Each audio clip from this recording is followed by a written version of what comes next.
συνάντησαν τον τυπά σε ένα ρεστοράν και καλά για να φαν. Ένα απ' τα δυο ξαδέρφια αντιδρούσε νευρικά, γιατί κάτω από το τραπέζι παίζαν κόκα και λεφτά.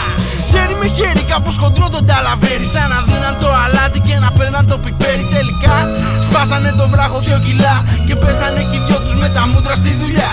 Βγαίνανε στα κλαμπ, είχαν πολλές οριμίες, κυρίως πλουσιόπαιδα και ωραίες κυρίες που για κόκκις κάνουν πίπες. Μα στη δουλειά αυτή δεν γίνονται αυτά, δεν χαρίζουν μυτιές. Μα ο μικρός ο ξαδελφός ήταν μαλάκας ελαφρός. Γάμισε την πίσνα, ήταν πίτα. Πίπονε μουνιά στις τουαλέτες, στο ζαριά την είχε δει και καλά, γιατί κρατούσε λεφτά. Αλλά ένα πρωί, ένα ωραίο πρωί, καθίσαν στο τραπέζι για να κάνουνε καθάριση. Βάλανε κάτω σταφ και λεφτά. Ο μικρός είχε μπει μέσα για τα καλά. Πάθαν ζημιά, τσακωθήκανε, το διάλυσαν εκεί. Πήρε ο καθένας ό,τι του αντιστοιχεί και τώρα σόλο, κι αυτό παίζει πολύ μεγάλο ρόλο.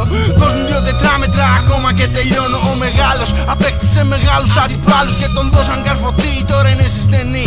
Ο μικρός ιδιολυτικό καμοναχός, από υπερβολικές μουτιές τώρα είναι νεκρός. Η ιστορία αυτή είναι φτιαχτή, μα από τις πραγματικές δεν απέχει πολύ.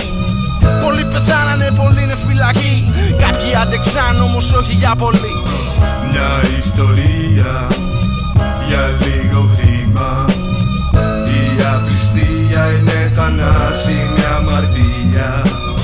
Δεν παίζει ρόλο ποιος είναι θύμα. Πεθάνανε πολλοί κι ας ξέρανε το βήμα. Μια ιστορία για λίγο χρήμα. Η απληστία είναι θανάσιμη αμαρτία. Δεν παίζει ρόλο ποιος είναι θύμα. Πεθάνανε πολλοί κι ας ξέρανε το βήμα. Χρησιμοποιείς το μυαλό σου, αυτό είναι το μόνο σου. Για λίγο χρήμα. Η απληστία είναι θανάσιμη αμαρτία. Όταν θες να πας, το μυαλό